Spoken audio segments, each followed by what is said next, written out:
नमस्कार. WhatsApp post आयुष्याचा गुंता आणि गुंतणं. लेखक प्रसाद कुलकर्णी. काही दिवसांपूर्वीची गोष्ट. माझा एक मित्र सांगत होता. म्हणाला, अरे किती वर्षांनी घरातला माळा उपसला तर जुनं बरंचसं लोखंडी सामान वर धूळ खात पडलेलं. हलवायला सुद्धा येत नव्हतं, इतकं जड. बरं, त्यामुळे माळ्यावर वजनही येत होतं त्याचं. वैतागून म्हटलं, सगळं काढून भंगारवाल्याला देऊन टाकूया. माझं बोलणं ऐकून नाना काठी टेकत लगबगीनं हजर झालेच. म्हणाले, अरे ओतीव लोखंड आहे ते, कशासाठीही उपयोग येईल. मला हसावं की रडावं कळेना. म्हटलं, नाना ओतीव आहे म्हणून ठेवा, काही अर्थ आहे का याला? आणि इतकी वर्ष पडलं इथे, आजवर कशासाठी उपयोग झाला सांगा ना. यावर त्यांच्याकडे उत्तर नव्हतं, पण त्या वस्तूंमध्ये अडकलेला जीव काही सुटत नव्हता. मी ऐकतच नाही म्हटल्यावर त्यांनी अखेरचं शस्त्र काढलं. म्हणाले, इतकी वर्ष मी सुद्धा बिनकामाचा, निरुपयोगी घरात पडूनच आहे. मला हे घरातून काढून टाका एकदाच. 75 ओलांडली तरी किती मोह या वस्तूंचा. अखेर बायको म्हणाली, असू दे, उतरा तुम्ही खाली, आपण बघू नंतर. आणि ते सामान तसंच माळ्यावर पडून राहिलं. नाना आणि हिनं एकमेकांना हळूच अंगठे दाखवून मनासारखं झाल्याचा आनंद व्यक्त केलेलं सुद्धा मी पाहिलं. आता हिनं नानांची बाजू घेण्यामागचं कारण सारखंच होतं. तिलाही जुन्या वस्तू कुठे सोडवतायत, हे पाहिजे, ते असू दे, हे कधीतरी उपयोगाला येईल, ते आठवण आहे माझी कुणाची तरी, अशा निरनिराळ्या सबबींखाली ती सगळं ठेवून देत असते. आपण ना प्रत्येक गोष्टीत गुंतून राहतो, स्वतःला गुंतवून घेत असतो आणि तो गुंता वाढवत नेतो. हे गुंतणंच थांबवता यायला हवं. थोडक्यात विरक्त होणं जमलं पाहिजे सगळ्या मोहमायेमधून. पण कितीही वय झालं, संपूर्ण आयुष्य छान भोगून झालं, मुलं नातवंड मोठी झाली, सगळी सुखं भोगून झाली, तरी ते मात्र आपल्याला जमत नाही. मोह काही सुटत नाही. नात्यांचा, मित्रांचा, मुलं, नातवंडांचा, झालंच तर पतवंडांचाही, त्यानंतर घरातल्या वस्तूंचा, भांड्यांचा, घरातल्या बारीक सारीक अनेक गोष्टींचा साठत गेलेला आणि उतार वयात प्रचंड मोठा झालेला मोहमयी गुंता.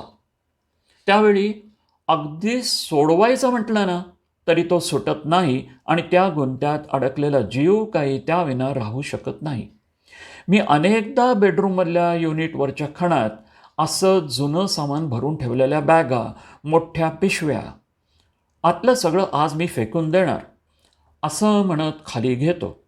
मग एका बॅगेत लेकीची लहानपणाची इवलाली झबली, टोपली, छोटे छोटे गोड फ्रॉक, छोट्या रंगीबेरंगी कपड्याच्या तुकड्यांनी शिवलेल्या गोधड्या एक एक करून बाहेर येतात. दुसऱ्या बॅगेतून लेकाचे लहानपणाचे कपडे, स्काउटचा गणवेश, खेळणी, छोटी जीन्स, जुने अल्बम बाहेर येतात. पडदे लावण्यासाठी आणलेल्या बारचे उरलेले तुकडे, जास्तीच्या उरलेल्या जमिनीच्या लाद्या, तर पुढच्या बॅगेत असतो चकचकीत नव्या कोऱ्या स्टीलच्या अनेकविध भांड्यांचा खजिना. तो उघडला की त्यामागचा इतिहास घेऊनच बाहेर येतो. प्रत्येक वस्तूमागे एक नातं असतं. हा सेट, हे भांडं, ही ताटं, वाट्या, हा कॅझरॉल, ही परात कुणी आणि कधी दिली याची जंत्री हिच्या तोंडावर असते. त्या वस्तूंबरोबर माहेर सासरच्या अनेक गोष्टींची, चांगल्या कमी, वाईट जास्त, उजळणी होते. मी हे टाकूया म्हटलं की ही म्हणते, अरे हे हे माझ्या आईनं दिलं, राहू दे. तिनं ते काढूया म्हटलं की मीही म्हणतो, अगं असू दे, बाबांची एकच आठवण आहे.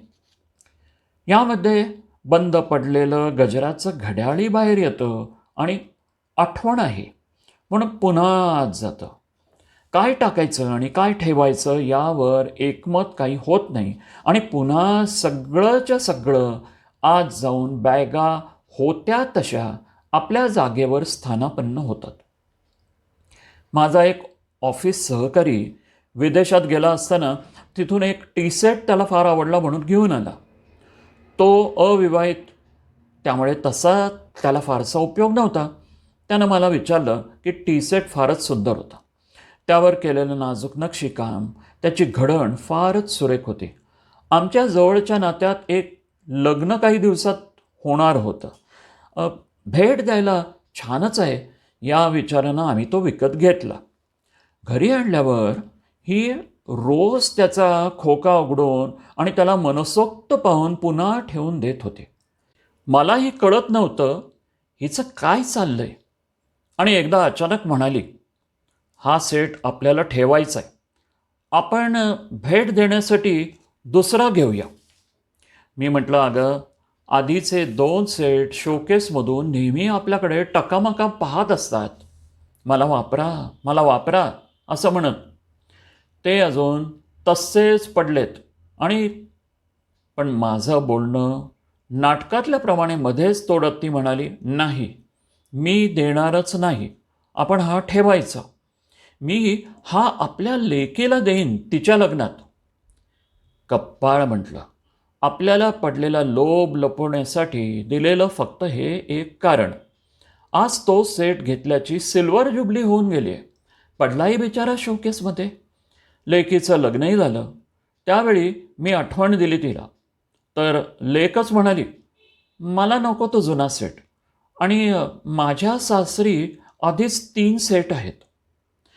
चला, सुंटी वाचून खोकला गेला. हिचा जीव भांड्यात पडला. किती हव्यास करायचा, किती साठवणूक करायची आणि या सगळ्यात किती गुंतायचं. कशासाठी ही शोकेसची भर? का असं वाटत नाही सगळ्या साठवलेल्या कौतुकानं घेतलेल्या वस्तू समाधानानं अगदी मनापासून दुसऱ्या कोणाला द्याव्यात आणि त्याच्या चेहऱ्यावर फुललेला आनंद पाहावा. आपली वस्तू प्रेमानं दुसऱ्याकडे शेअर करावी. पण जमत नाही हे. सगळ्यांना आम्ही मिठी मारून बसतो. ही मिठी लोभस म्हणजे लोभ न संपणारी असते. कधी सुटायचं हे गुंतून राहणं आणि कधी बाहेर येणार आपण या गुंत्यातून. नात्यामधला गुंताही तसंच. मुलं मोठी झाली, त्यांची लग्न झाली, सगळं व्यवस्थित समजूतदारपणे करू लागली, तरी आपण त्यांच्या मागे मागे राहायचं काही सोडत नाही. प्रत्येक गोष्टीत आपण त्यांना सुधारणा सुचवतच असतो. एक वेळ सल्लागाराच्या खुर्चीत बसणं चांगलं. मागितला तर दिला, नाहीतर ठेवला आपल्याकडेच. चुकू दे की त्यांचा निर्णय, काय होईल फार तर. पण समजेल ना त्यांना आपली चूक. पण आपल्याला राहवत नाही आणि गुंतून राहणं काही सुटत नाही. लेकीचं लग्न झाल्यावरही कित्येक आईवडील आपले सल्ले मुलीपर्यंत फोनवरून पोचवतच असतात. कशाला? संसार करून दिलात ना, आता सोडवतील ते आपले प्रश्न. मुलं गडबडून गेली की फक्त आम्ही आहोत हा आधार द्यायचा. स्विमिंग पूलमध्ये नाही का कसं लहानग्यांच्या पोटाखाली फक्त तळहात ठेवतात आधारासाठी, मग ती आपसुकच छान हातपाय मारायला लागतात. आपण हे न करता त्यांना जवळ घेत, छातीशी कवटाळत उचलून घेत राहतो. त्यामुळे त्यांच्या नाकातोंडात पाणी जात नाही आणि आपणहून काठ कसा गाठायचा हे त्यांना काही कळत नाही. लेकीला इकडे जन्मदाते, तिकडे आयुष्याचा जोडीदार, कुणाला सांभाळू असं होतं. तिचाही नवीन संसार असतो आणि तिनंही आपला आपला गुंता वाढवायला सुरुवात केलेलीच असते. मग त्यात आपली भर टाकून कशाला तिचा गुंता वाढवायचा? आपण जरासं बाजूला होऊन आपल्या गुंत्यातून तरी तिला मोकळं करायला हवं की नाही? आपल्याला ना सगळंच हवं असतं. काही ना काही सांगायचं असतं. समोरच्यानं ते ऐकायला हवं असतं. नाही ऐकलं तर आपल्याला ते फार लागतं. मग आपल्याला समजून घेत नाहीत म्हणून आपण गळा काढतो. एकूण काय, तर सगळ्या दोऱ्या आपल्या हातात हव्या असतात. गुंतवणूक वाढत जाते. मग त्यावरच्या व्याजाची अपेक्षा असते आणि मुद्दल तर हवंच असतं. घर इतकी वर्ष आपण सांभाळलं, आपल्याला हवं तसं सजवलं. आता मुलं म्हणतायत त्याप्रमाणे त्यांना करू दे. जे नको ते काढू देत. हवंय ते आणू दे. त्यातली आपली आसक्ती काढून घेऊया. नव्याचा आनंद घेऊया. नाक मुरडण्यापेक्षा मनापासून कौतुक करूया. अगदी आपल्याला हवं तसंच कसं सगळं होईल? हे नको टाकूस. ते तुझ्या आजोबांचं आहे. ती माझी आठवण आहे. ते तुझ्या आजीनं मला दिलंय. किंवा हे नको टाकूस कारण ओतीव लोखंडाचं आहे म्हणून. ते का? तर जुनं नक्षीकाम आहे म्हणून. बरं, त्याचं काय? तर असं डिझाईन आता पाहायला मिळत नाही म्हणून. आणि मग ते तर त्यानं किती जागा अडतीये? राहू दे. आणि हे सगळं का करायचं? तर मी सांगतोय म्हणून. म्हणजे आपल्या भोवती गुंता फिरत ठेवायचा आणि त्याच्या मध्यावर राहण्याचा आनंद घ्यायचा. एवढंच. आपली साठी उलटली. आपण ज्येष्ठ नागरिक झालो. आता माझं म्हणत सगळ्याला कवटाळत राहायचं का? की आपलं मन मोठं करून या सगळ्या लोभातून दूर व्हायचं? गुंता आपल्या पुरता तरी थांबवायचा. नात्यांचा, भावनांचा पसारा आणखी न वाढवता तो आवरायला घ्यायचा. अखेर कुठे घेऊन जाणार त्याला?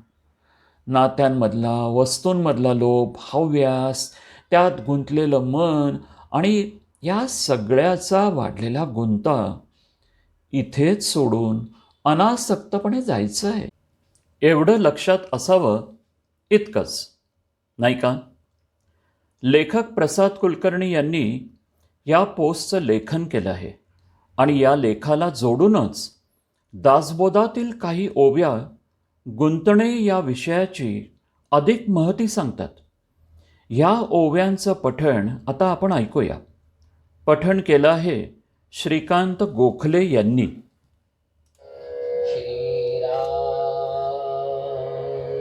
माझे घर माझा संसार देव कैसा आणिला थोर ऐसा करी जो निर्धार तोर जोगुण माता पिता आणि कांता पुत्र सुना आणि दुहिता इतुकियांची वाहे चिंता तोर जोगुण बरे खावे बरे जेवावे बरे द्यावे बरे नेसावे दुसऱ्याचे अभिलाषावे तोर जोगुण धनधान्याचे संचित मन होये द्रव्यासक्त अत्यंत कृपण जीवित्व तोर जोगुण मी तरुणा मी सुंदर मी बळाढ्य मी चतुर मी सकळांमध्ये थोर म्हणे तोर जोगुण माझा देश माझा गाव माझा वाडा माझा ठाव ऐसी मनी धरी घाव तोर जोगुण